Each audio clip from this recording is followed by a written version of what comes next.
Checking in poolside. Now, it's super loud out here today. There's not only cicadas, there's somebody over that way. They got a dumpster or something. The truck noise has been crazy. There's dogs and there's a smell. I think something died in the woods. Rory Scovel's new special is fantastic. There was one point I laughed out loud for a full minute with a bit of a head fake joke that really got me. I like that one a lot. I'm looking at my top 9 for the year so far. Still Chris Fleming, number 1, that from HBO, Live at the Palace. I don't see how anything's going to top that. That special's on another level. But right now, I have Rory Scovel at number 2, second best special of the year. You'll find that on Netflix. I highly recommend you watch it, and I highly recommend you don't read Vulture's spoiler-laden review of it before you watch it. The other one I have in that top tier right now is Ryan Hamilton. That was on Netflix in June. That one's called Then It Hit Me. I like that one a lot. Then we'll gap down a little bit. Trevor Noah's special, Netflix in April. Joy is pretty good. Katt Williams, again, Netflix. And Netflix having a good year here. That came out in February. That was pretty good.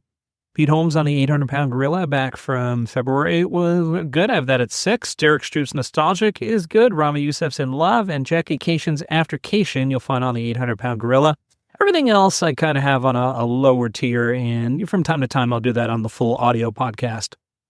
I'm doing this one on the fly. I haven't actually read this, but Tom Segura has weighed in on his divorce from Christina P. Let's see what Segura said here on the Wednesday episode of Your Mom's House. Segura said, "This is my first podcast here in a while. I know a lot of people obviously heard the news and saw last week's episode when Christina hosted it. I don't feel the need to say to a lot of people, but it bothered me that a lot of people were like, oh, I can't believe you'd make her go address this alone or do this on her own, which couldn't be further from the truth. The truth is we've been recording separate episodes for a long time now because everything that people now know is not new to this. It's been many, many months, so this is not brand new to us. We both decided to record separately, and it's just what we're doing. It's a horrible experience. I just want to let people know it's private, it's horrible, it's a long experience, it's emotionally a roller coaster. All right, I'll pull the audio from that, and we'll do that on the long-form audio podcast at some point. The other thing I had, this is totally random.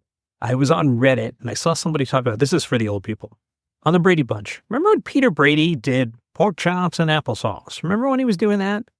What was that? And the big question, who is that an impression of? So I went down a Reddit and AI rabbit hole, and I'd be curious who you think pork chops and applesauce is. The default answer is Humphrey Bogart. And when I looked at that, I was like, Humphrey Bogart? How is that Humphrey Bogart? Other possibilities, Jimmy Cagney, W.C. Fields. A friend of mine suggested Don Adams from Get Smart, but I don't know what that is or why that was funny or why Peter Brady was doing that. If you have an answer, please let me know. And that's it from Poolside today. Check out the long-form audio podcast wherever you get your shows, and I'll see you tomorrow.